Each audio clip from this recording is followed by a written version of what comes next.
So, good evening, everyone. Thank you for your presence. And this evening, I'd like to speak about the 5 spiritual faculties. When we're practicing them and realizing them and keeping an eye on them in our own practice, it becomes something that we can understand how to use them in terms of balancing our practice. So it's good to listen in a way towards understanding how they work, each one of them work with one another, and how we can balance them as we go along practicing. So in the beginning they're called the 5 balancing factors, but when we become more acquainted with them and use them in our practice, they become more powerful. So they become the 5 balancing powers in our practice, not just factors, but powers. So these are qualities of mind that naturally arise when we are meditating. They have the potential to get stronger as we recognize them when we are meditating, and they come up naturally in our practice. As you listen, see if you can connect the descriptions or the words to your own actual practice. So it's not theoretical, but really much more experiential for you. So first I want to tell you a story. Some years ago, I was doing some personal practice in Burma, now known as Myanmar. And this was with one of my teachers, my main teachers in my life, Sayadaw Pandita. So I was going for a check-in, or what they called an interview, and I went to give my report. So as I walked in the room, usually we're walking slowly, mindfully, so that the teacher can see that you're being mindful, not just in your sitting, but in your walking. And by the way, if you weren't completely mindful, after you did your bows, you had to get up and go back to the door and walk in again. So there was that much attention and care with our practice. So anyway, I did get to doing my bows, and I wasn't asked to walk out of the room. So he asked a question. Usually, when he asked a question, it was something that I need to learn. So he asked this particular question: what is equanimity? What is equanimity? He asked that as I was walking in, and when I finished doing my bows and gave a short answer of what I knew about equanimity, he gave his own answer. And his answer was, equanimity is like a chariot being pulled by 5 horses. In the lead is mindfulness. And behind that horse, that single horse in the lead, there are 2 pairs of horses. The first pair represents faith and wisdom. So that's one balance, faith and wisdom. Behind that is a second pair, which represents concentration and energy. So those are both kind of opposites also. We need to watch for their balance in our practice as well. So we continued to say, when faith and wisdom are in balance and concentration and energy are in balance, then the lead horse, which is mindfulness, has little work. And the chariot is led effortlessly and powerfully towards liberation. Now here in our practice and in our lineage, liberation means freeing or liberating the heart from greed, hatred, and delusion. So it's more purification of a sense of letting go, of purification of those qualities in the heart that cause harm to ourselves and harm to others. This is what is meant in this particular tradition. So this talk is about the 5 balancing faculties, or 5 spiritual faculties. they are within ourselves, within our own potential for them to arise. It's said that they're active powers in and of themselves, individually, and which come together to be stronger. Each one becomes stronger as they're joined with each other, and each one is held in balance with the others. So again, there's mindfulness, if you can visualize this. Mindfulness as the lead horse, faith and wisdom directly behind that, and concentration directly behind that. That's the second pair of horses. As Sayadaw Pandita would say, when they are all in balance, the lead horse or mindfulness has little work. So they're all active powers in and of themselves. They become stronger as practice gains momentum. That's why we keep mentioning continuity in our practice. With continuity, all of those powers gain momentum and they become stronger.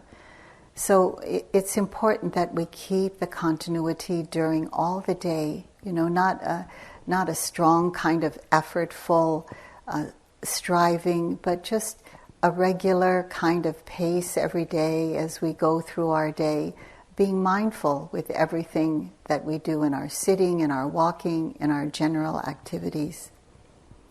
So each one of these has their own specific function to perform, which I'll describe, that harmonizes with other faculties. And then it establishes this balance that's needed for clear comprehension. Clear comprehension means just what we're doing, clearly comprehending what's happening in the moment, and over time clearly comprehending what we are having insights about and how it's leading into future, more insightful experiences that will give us a sense of more and more liberation in our practice. So it's said that they coordinate and corral the other supportive necessary faculties that are already in the mind stream. They're just waiting to be developed as they are recognized, and if we do the practice correctly, just being mindful, all of these factors we'll see arising in our practice. So these factors are really essential to our basic peace and happiness in the world, in our daily life, and also in developing calm and clarity, tranquility and concentration in our practice here and now. So with all of this, in our daily lives and in our what we call intensive retreating that we do here, that carries us forward to ultimate and complete liberation from all the causes of suffering in our daily life and the suffering that we see deep inside our own hearts and minds as we do the practice. So the Buddha points out that neither he nor anyone else can bestow these upon us. They're potentialities within all of us that are waiting to be nurtured simply by our continuity of practice. They're fully developed through our training, through our continued training, through these practices that we have in intensive retreats, carrying through this practice in our lives, in our daily lives, and maybe in shorter retreats, in our sittings every day and every evening. And during those times, we're always nurturing their growth, keeping the continuity in our lives. So we get to understand how they work as we notice them in our moment-to-moment experience, we notice them in our lives. When we notice them, we can understand how to keep their balance. I'll just give you a little example. With a balance between concentration and energy, if we're too still and we go deep into concentration, we don't have that kind of clarity that we need to have when we bring a little more energy into it, and we can be with our moment-to-moment experience. That experience can be fluid and moment to moment in watching and experiencing the changing experience of Vipassana practice. If there's too much energy, then we get restless. And sometimes with the restlessness, we lose faith. We lose a sense of confidence in ourselves or in the practice.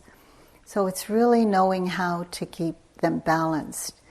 With faith and wisdom, if we think too much about the practice and we don't base it on our ability to just do and practice moment to moment by carrying out the confidence that we have in ourselves, to just continue, as we walk, as we watch the rise and fall of the abdomen or whatever we're noticing in the mind. We just keep that up no matter what's happening. Then we know how to nurture our practice in that way. Our understanding grows in how they work. We continue to keep them in balance. We're mindfully aware of them. Eventually, they're transformed from these balancing faculties to spiritual powers, the 5 spiritual powers. So I want to read to you some words from Bhikkhu Bodhi.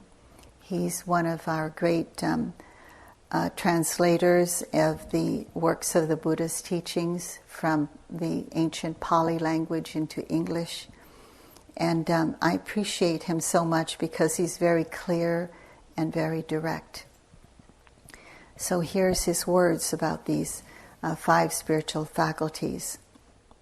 Left to itself, without the guidance of a superior source of instruction, the mind is prey to forces that swell up from within itself.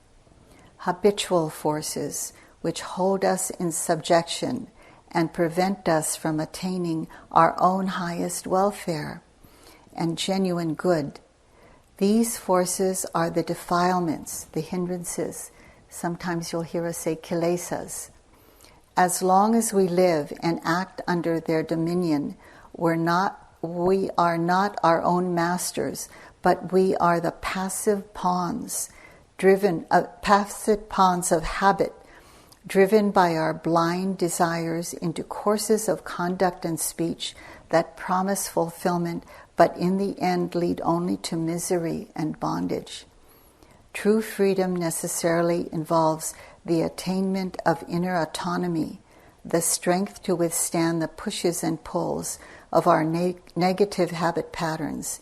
This is accomplished precisely by the development of these 5 spiritual faculties.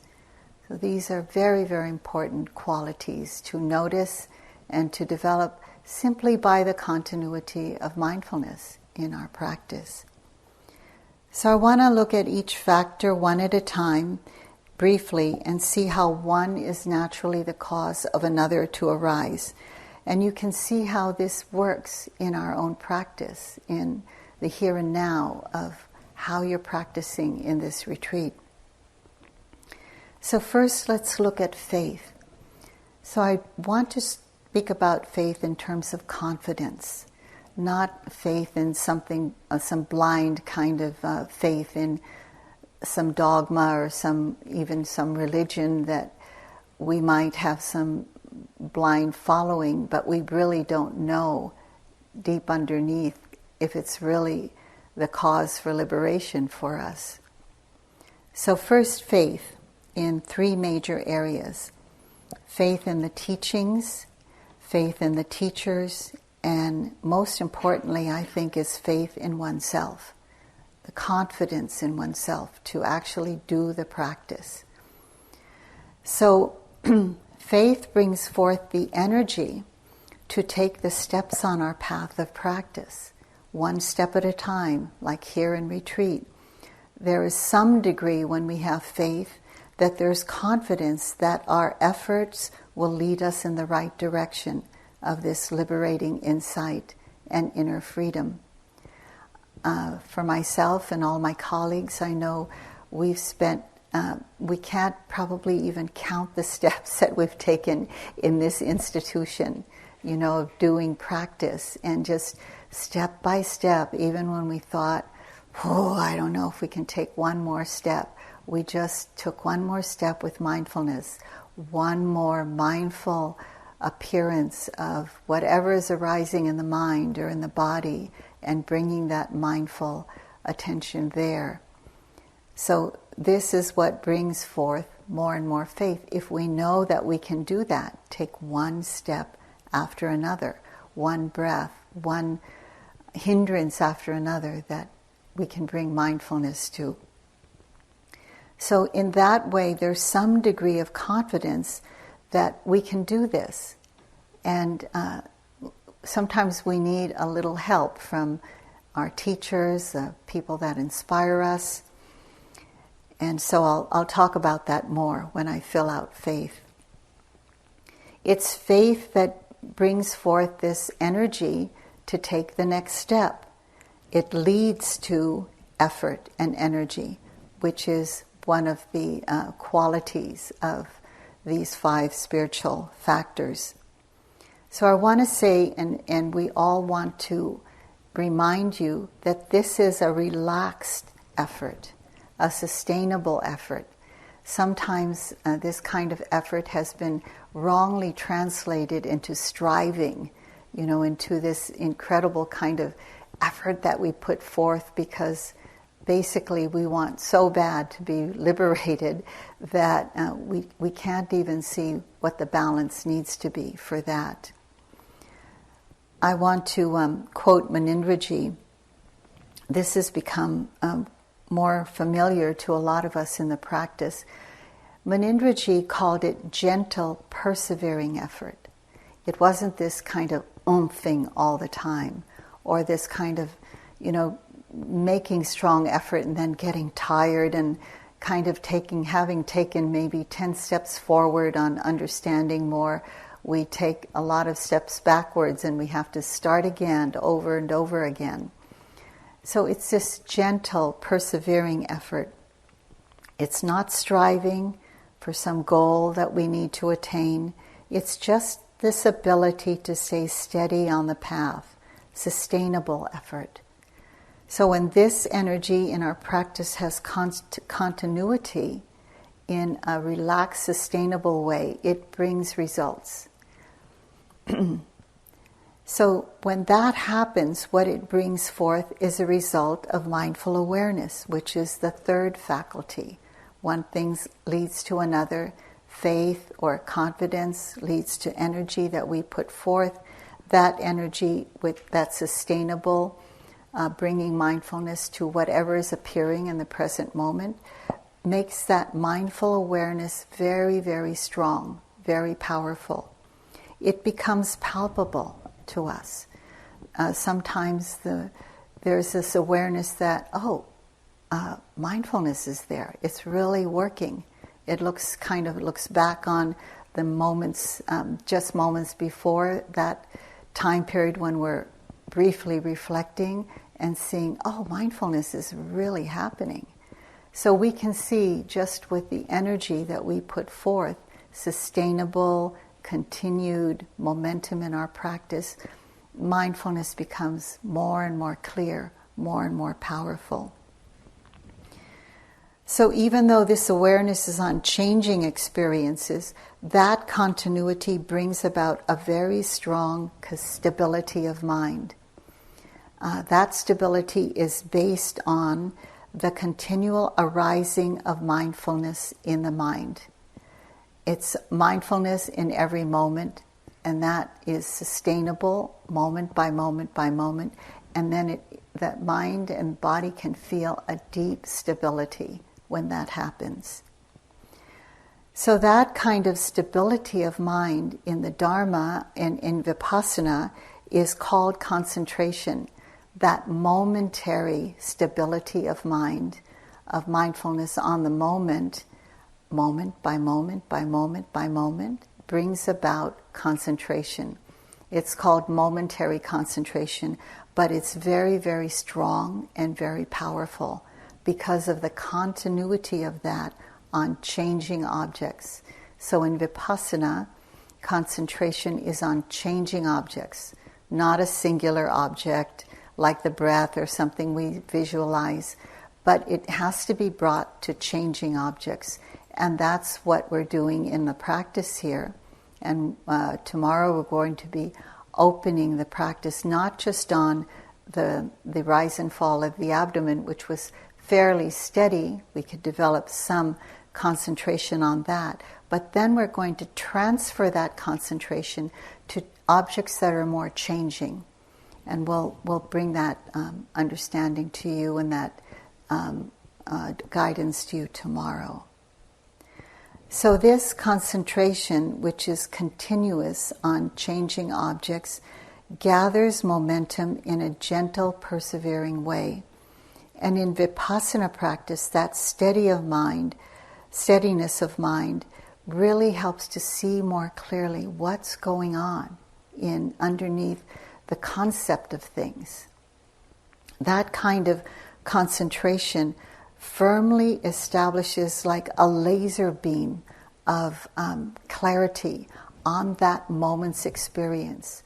That laser brings together all of the wisdom of the mind. It helps to kind of focus momentarily on one particular experience and pierces through the illusion of permanence. It pierces through the illusion of self, pierces through the illusion of the fact or the wrong idea that there's going to be some lasting satisfaction somewhere. So it starts to understand more and more clearly this anicca or impermanence, anatta or the not-self nature of life, and dukkha, which is the understanding that there's nothing that's going to give lasting, permanent happiness. And so by that we start giving up our clinging to wrong ways of being and operating in life. So more about that as we go on in the Dharma talks and practice. So this kind of concentration is like that kind of laser beam that really sees through the wrong views that we've had of life for a long, long time. And that brings about what I was just talking about is wisdom. This wisdom in Dharma practice is when these insights of anicca or impermanence, anatta or not-selfness, and dukkha, that unsatisfactory nature of life, that's when those insights begin to appear in our practice. And it's not because we read something or we hear something and we just agree with what was written or say, oh, that seems really cool, so okay, I'll take that in. It's because we ourselves in our own practice see that deeply, moment to moment, and we start living in alignment with those understandings, those insights. So from this wisdom, that cycle deepens and continues. From that wisdom, more faith arises. It gives us a confidence that kindles energy to do what needs to be done. That is a kindling for mindful awareness to arise in a sustainable way. And that mindful awareness is a kindling for concentration to arise on a moment-to-moment, changing moment experience. And that kind of stability of mind brings about that wisdom, that insights that open to profound, liberating ways of seeing life and living in alignment with those ways. So that's kind of like the long view of why we're here. It's not just, as some people say, what are you doing just watching your belly button all the time? It's a lot more than that. It's really developing that wisdom that liberates us from the suffering that we start to see when we're doing this practice. So that's why all of these components coming together make the lead horse, which is mindfulness, makes it easy for mindfulness to operate.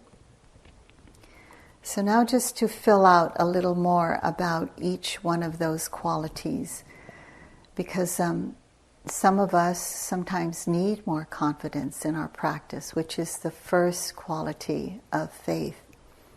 as we go along, especially in the first days, and even though we all have practiced many years, all of us here, doing our best to guide you all, even though that has been a practice for all these years for us, and we definitely have faith in the Dharma, there are times when, for myself, speaking for myself, I know that I don't have the confidence sometimes. I just kind of weaken in some areas here and there. And I know I have to build confidence in oneself over and over again. So this faith is the provider of that confidence when we can bring forth or muster forth the intention to aspire to something greater than we can imagine now. Sometimes we just kind of live in some old understandings of how we think it should be, when we come into a retreat like this. But we come to understand that it does take effort. It takes this deep kind of effort to believe in ourselves, even, that we can just take the next step as we go along. And it plants the seeds of confidence in our hearts. I like the way that's said sometimes in the translation of the Dharma, that faith, the word for faith in the Dharma, is saddha, S-A-D-D-H-A. And the translation of that is to place one's heart upon. It's like to place one's heart upon our confidence or our ability to open to whatever we have to open to in our practice. To be able to weaken and even uproot the unwholesome habit patterns that we see that push and pull us around in our lives. One of the experiences that we have as a meditator, more at the beginning of practice and less as we go along, as we see these deep habit patterns that come up. And we need a lot of faith to be able to keep going and to keep opening and being mindful of them. So when we really look at it, sometimes, as I did in the past, in long ago when I just started practicing, when I realized these deep habit patterns were there, I didn't want to just live with them. I wanted to know how to overcome them, and that's what brought me to the Dharma, seeing all the suffering in my own heart and wanting to be free of that suffering. So it's said that there are different kinds of faith. There's blind faith, bright faith, and verified faith, which leads to unshakable faith. So blind faith, maybe you can recognize this in your own history of your practice. Blind faith is when we are involved in following a path of practice, basically because we're just following others and we're not checking on ourselves. Do we really believe in this? Is this really the way to the end of suffering? The way to a more liberated way of living our lives? In the famous teaching called the Kalama Sutta, the Buddha said to a group of the people living there who had a lot of people coming to their city or to their region, explaining different ways that one could become blissful and happy and, forever peaceful. And the Buddha said, when they were asking the Buddha, what should we do about this? We don't know what's true. And basically the Buddha said, find out for yourselves.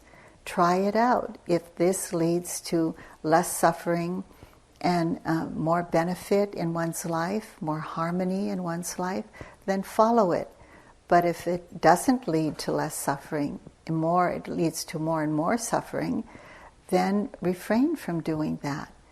But the Buddha said, try it out for yourselves.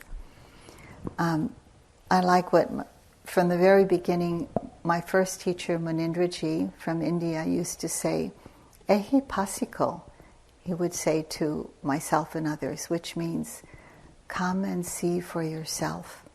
It's not about my telling you that it's so. It's about listening, hearing, trying it out for ourselves, and see if this is true or not. He would say often, the Buddha found his way to peace. Now it's your turn. Now you have to find the way. But luckily we have some teachings that we can follow. So this is blind faith, when we're just following something blindly, not really trying it out for ourselves, not just doing the sitting or walking practice, but really following the instructions and seeing what comes of it. And having patience, to see maybe it takes time for those insights to arise. So that's blind faith.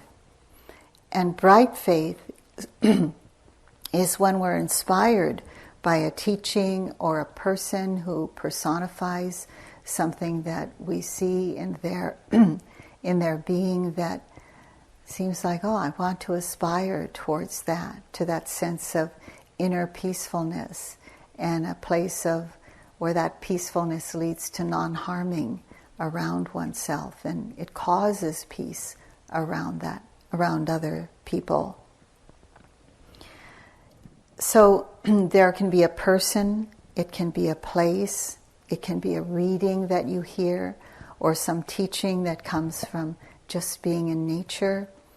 That inspiration leads us onward to find out for ourselves. We have some sense of peace, maybe just being in nature, or hearing birds sing, or the wind blow, or seeing a person's peaceful gait. Sometimes it's said, some stories in the Dharma stories about just watching the peaceful gait of one who has been a renunciate or who is a renunciate. Just watching that person can bring some sense of deep understanding or deep faith in that person. I remember I was here for my first month-long retreat with Sayadaw Pandita, and I had practiced with him already in Burma. And when I went to see him, he was over on in the house where Joseph and Sharon live nearby, and I was walking from here to the house, and I went through the woods, the bit of forest between here and there. And I saw him doing walking meditation. And I just stood still. And I was a little bit early, so I just stood still and I watched him just doing his walking back and forth, very peaceful, lifting, moving, stepping, lifting, moving, stepping. And it brought a lot of faith to me in my heart. And it was a time of real hardship for me. And I noticed the faith grow just by watching that. So it can be something as simple as that.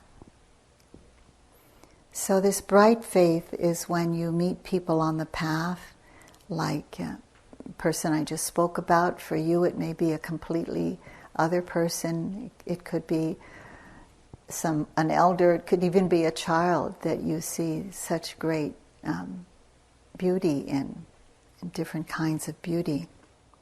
For me it was also Dipama, who was a part of living in the same clan or same village as Munindraji. Dipama, maybe some of you have heard of Dipama, a mother, a householder. She had 2 children, one had passed away. And I heard of that story of Dipama, how fervently she practiced on the path. She had gone through so many difficult places in her life, and she worked very, very diligently to get to a place of a lot of purification in her heart, in her mind, being purified of a lot of greed and a lot of hatred. So when one was around her, I heard, one would feel that sense of that purity around one. Munindra told me many stories of her when I was with Munindraji for many years. Not always, but when I visited him or when he visited us where we lived in Hawaii. And I was so inspired that here I didn't have to be somebody in robes. I could be a householder and a mother of children, doing what I needed to do, practice when I could go to practice, practicing every day when I could at home. And it was possible. It was possible for me. So that became a deep faith for me, bright faith for me, knowing about Dipama. And then verified faith. That very bright faith gave me the courage to go forth and to do more practice as I could. It wasn't every year. It was times when I could save up enough money to go get to a retreat and put enough frozen dishes in the in the refrigerator that the children could have when I was gone, and had good family to take care of the children. And so it wasn't like he was next door or I saw him every day. It was like went to my teachers, as we all did, when we could, and got the teachings, went far away sometimes. So then when I practiced and having all that experience of seeing that among my teachers, among my colleagues, then I continued to do the practice even when it was hard, and verified faith came along, understanding within my own heart and mind what the Four Noble Truths were all about, taking that in deeply and letting that nourish my practice.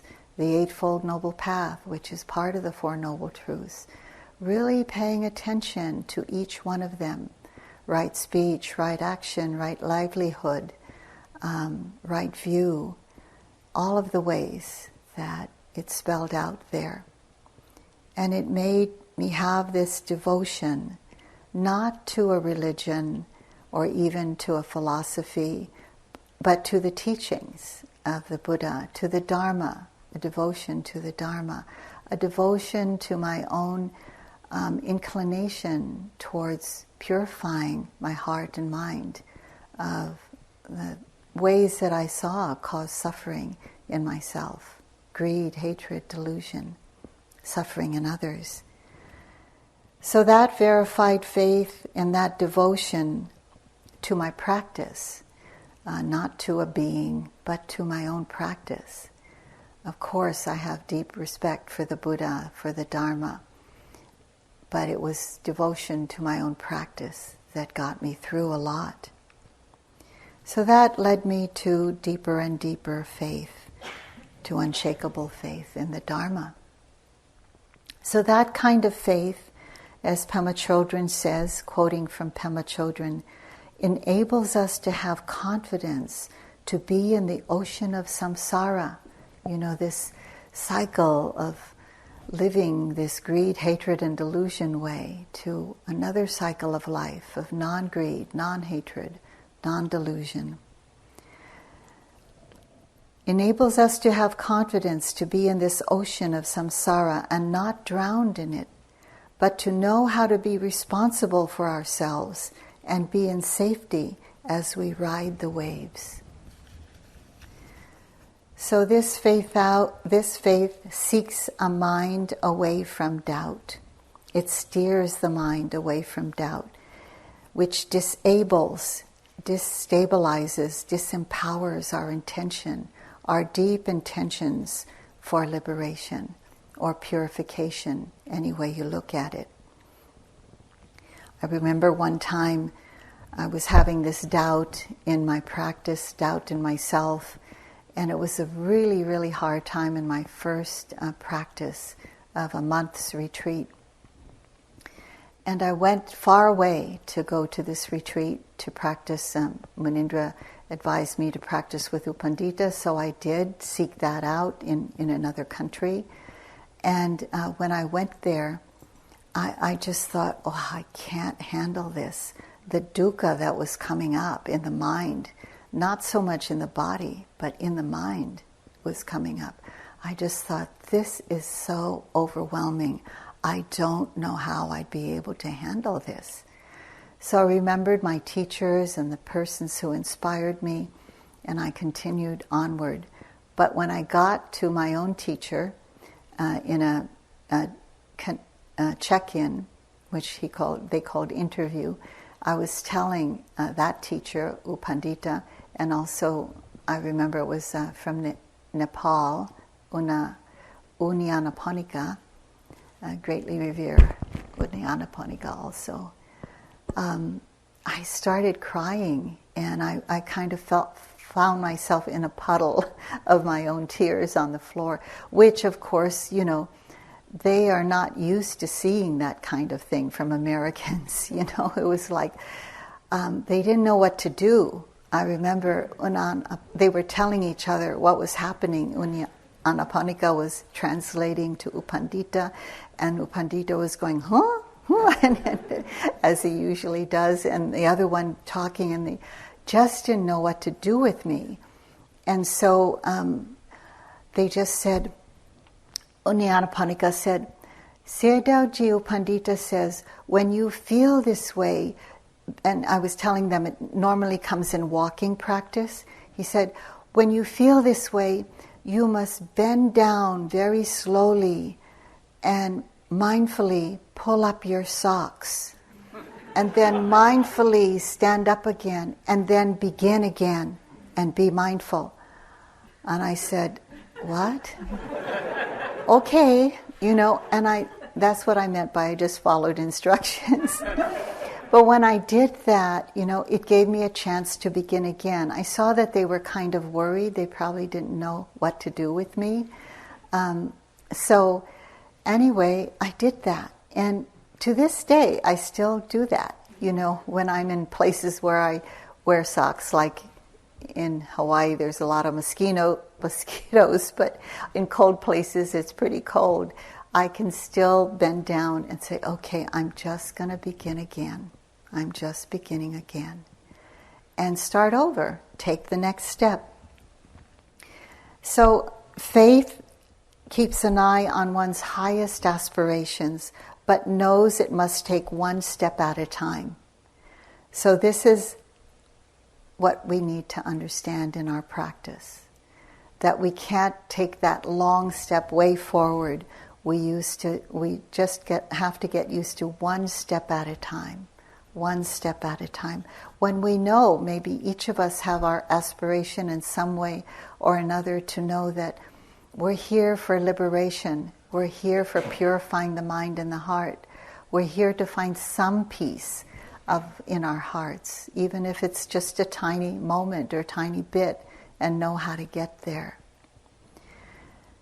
So that's faith. I wanted to spend more time on that because I was going to give a talk on faith, but I changed to this talk, which included faith.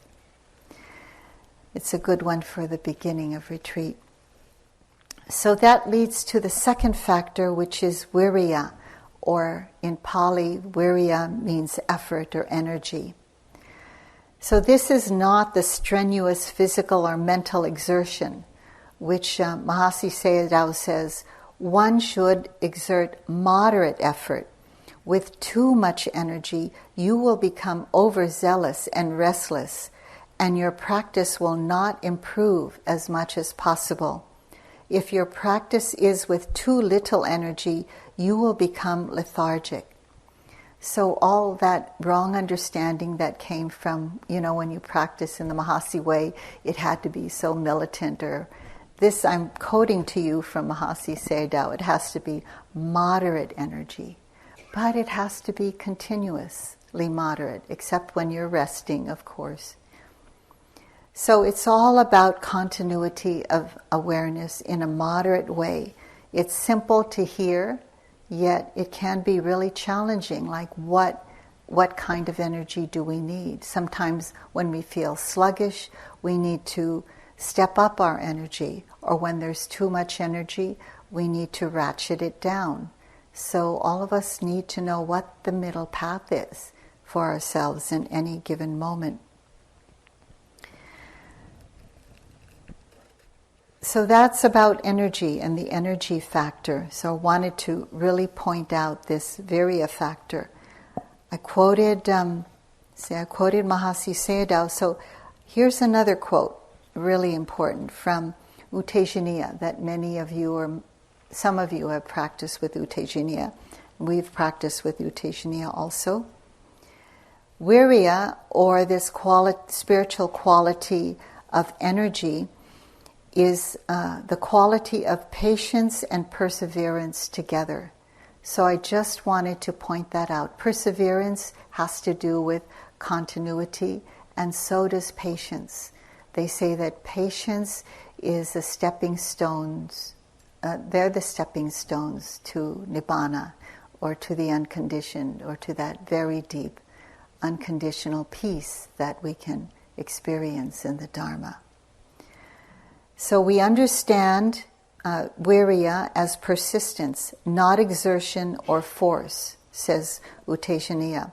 Please don't wear out your mind or body by striving forcefully when you meditate. Understanding cannot develop when your mind or body is tired through striving. So that's faith and energy or effort.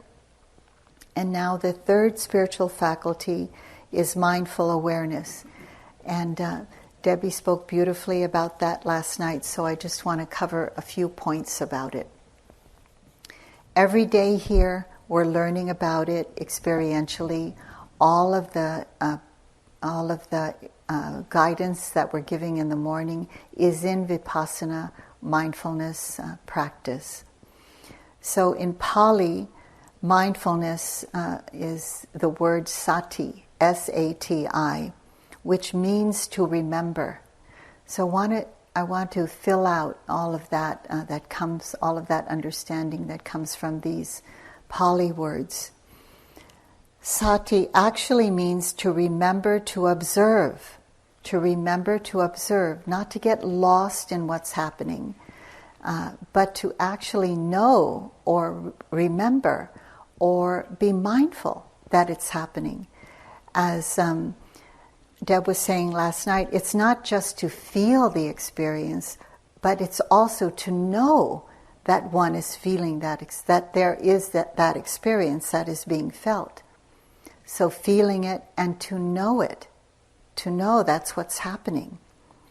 So in Pali, that sati means to observe the present moment, not the past, not remembering what went on and we want it to happen or don't want it to happen again, but it's remembering the present moment, not remembering what we think about the future or what we're planning about the future, but we want to be in this very present moment where a lot can be learned. There would be more wisdom in the world, and there is in a lot of indigenous tribes in this world where being present with oneself is major. We can learn a lot from that, and I think our society is going way far away from that. We need to come back to more of a balance of being with ourselves, knowing what's happening in this mind-body continuum that we're so deflected against sometimes. So why is it so important to be mindful of the present moment? Because it's only in the present moment that wisdom reveals itself. It's only in that present moment that experiential wisdom reveals itself. It doesn't reveal itself by something wisdom you heard about or read about in the past or you think about that's going to happen in the future. It's only in the present moment. We're looking for it in all the wrong places. We've got all these books and all these Dharma talks, and that's wonderful, but don't stop there. We have to do more about being in this present moment. because the present moment reflects the truth of how it is. It reflects the truth in the clearest, most empirical way. And that cannot be out of reading something or just hearing something and agreeing with it or thinking that it's really great. It's just really by doing this practice. All the great masters of the world went through some kind of practice to become that great master. So in the Abhidhamma, in Buddhist psychology, Abhidhamma's Buddhist psychology, it gives a detailed description of the component parts of the mind and how it works, that particular component part of the mind works. One component part of the mind is sati, is mindfulness itself. There are many parts to this mind, and mindfulness is only one of them. So I want to, in short, give you some of the details that the Abhidhamma says about this particular component part. The function of mindfulness is to remember to recognize the present moment's experience. That is the function of mindfulness, to remember to recognize the present moment's experience. The proximate cause for mindfulness to arise is strong perception of the four foundations of mindfulness. Strong perception of the four foundations of mindfulness. That means what can help us is noting this silent mental notation, as Deb was so beautifully describing last night. Labeling the experience. So it's not just experiencing the experience and sometimes just getting lost in it, but knowing what that experience is. Then we can have a short label to kind of, got it, like, okay, hearing, that's what's happening. Sometimes it happens that way, where we say, yes, knowing that that's what's happening. It's not only experiencing it, but as the Buddha says, also knowing that that's happening. Sometimes that labeling can give that strong perception. Sometimes we don't need it because it's already there. But when we need it, it's really helpful. So the proximate cause for mindfulness to arise, this strong perception, can be supported by labeling when it's needed.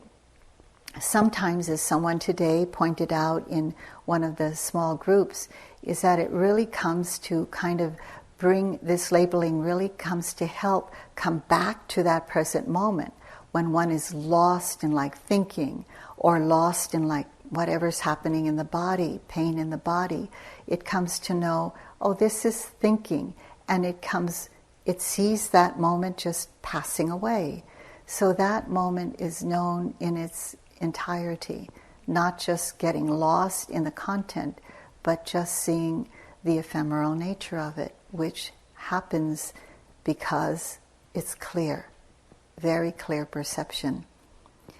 So the manifestation after function, proximate cause, the manifestation is connecting with the object, really observing it, even momentarily in that moment. It has that feeling of really being with it, not just from far away. It's really connecting closely to the experience. Why does it need to do that? Because the deep experiences that come to be known in our practice, the wisdom experiences of impermanence, the not-self nature, and the dukkha nature of everything, need to be known in the objects as well as they're known in awareness. So can't just be known in awareness. Awareness has to connect with the objects, and those experiences need to be known in all of the foundations, which include the objects of our awareness. So the characteristic of this mindfulness is not floating away. It means it doesn't stay on the surface of things, just like floating along and it being so pleasant that we just think, well, this is it, just going to keep floating along until these insights come. But it won't come that way. You really have to get close to experience more, to this moment-to-moment experience. It's sometimes described, I think the description was not in the Abhidhamma, but this description was more in the path of purification, the Visuddhimagga. And it's where the mindfulness can seem like a cork just floating on the water, and it just sees things surface-wise. This is kind of general mindfulness in the day, just seeing the surface of things. But really deep mindfulness that's assisted by all of these other qualities of mind, it's like a pebble that you put on the surface of a pond, and it sinks deeply into the various levels of the mind and of reality. And it sees life in all those levels. It sees understanding in all those levels of life, which is not kind of like just on the surface of things. It really sees with depth. So that's sati. That is real mindfulness. It's not just floating along in mindfulness or awareness. So then we have concentration, which I explained previously, so just briefly about that. In this practice of Vipassana, the concentration is really stability of mind. It's momentary concentration on changing objects.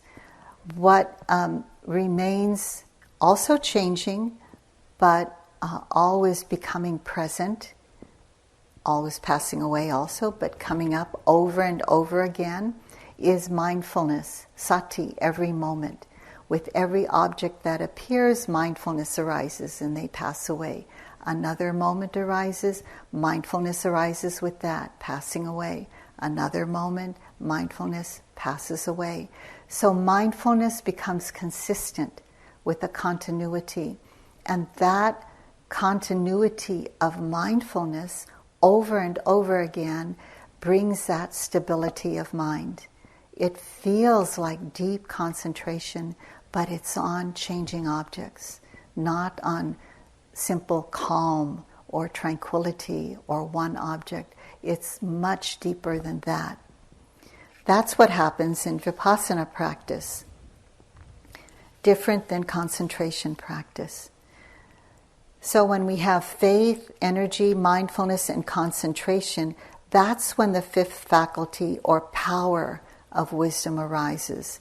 And that's when these five faculties become five wisdom powers. So what we learn about our practice then is we have two different kinds of wisdom that come up in our practice, in our deepening understanding. With a clear view of life, with life not blurred by or weighted down by greed, hatred, and delusion, the mind sees more and more clearly. The mind sees more clearly with a lot of caring, a lot of unconditional friendliness, a lot of generosity, sharing and giving, a lot of wisdom, clarity instead of delusion and ignorance. And there are basic kinds of wisdom that we understand and we actually live out in our lives. The first kind of wisdom is on the relative level, and there's another kind of wisdom on the absolute level.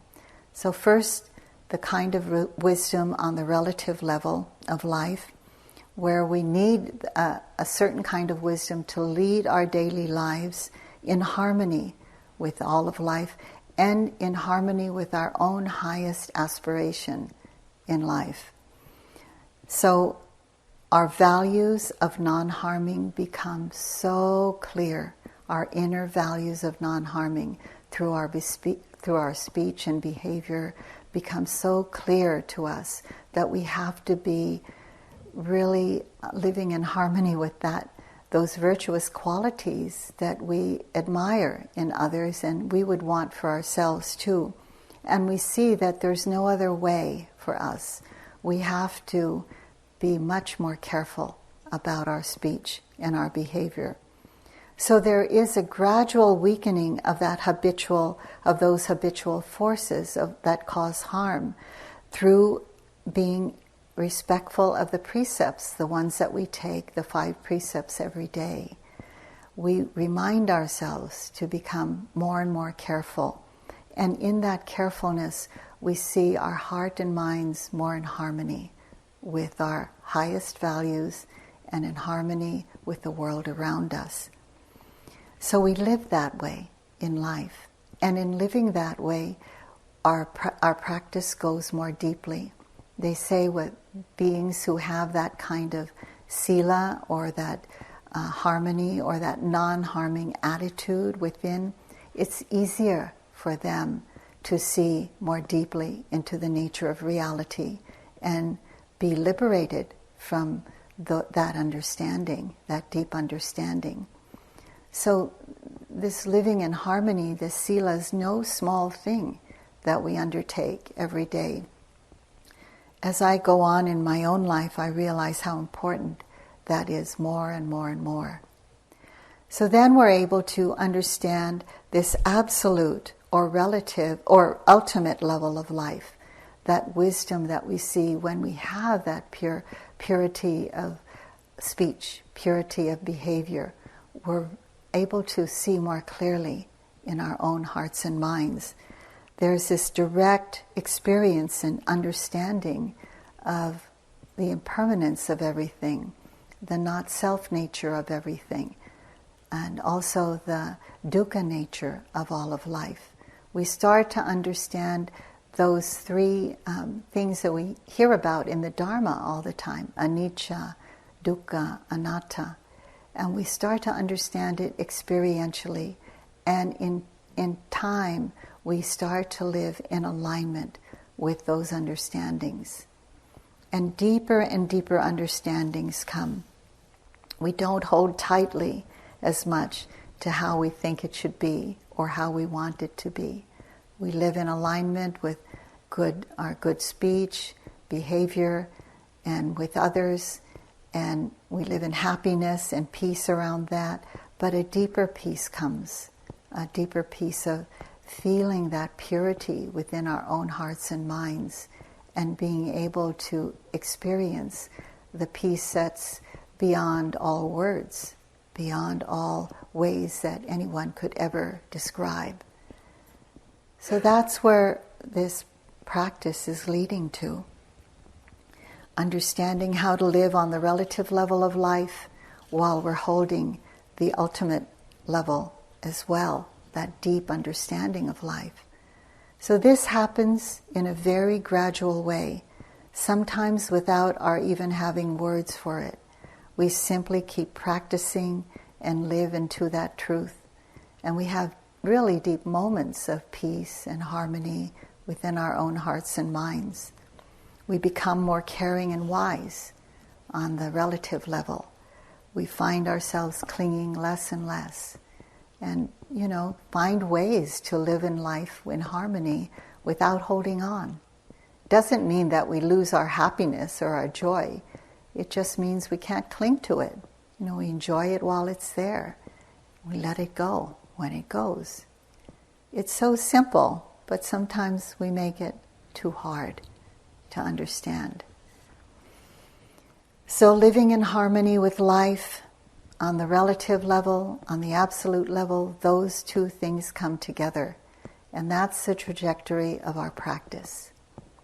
I love this saying by Padmasambhava, great Tibetan master. Though my view is as vast as the sky, my attention to the laws of cause and effect are as fine as barley flour. That means, we have this great understanding of this view of life, which is great that way and depthful also. But we also pay close attention to the laws of cause and effect and do not cause harm. So I'd like to, I had a lot of quotes from men, I'd like to have a quote from one of my teachers, Ayakema. She was a mother who became a nun later on in her life from Germany, and I had the great privilege of having her as a teacher for a short time. So this is about the 5 spiritual faculties. Since all of us have these faculties within, there is every reason to cultivate them.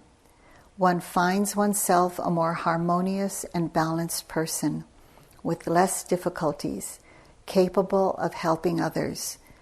To develop these 5 faculties should be a primary object in one's life. The balancing of them needs to be seen as connecting the heart with the mind. So let's sit for a moment. A few moments and let all the words just dissolve.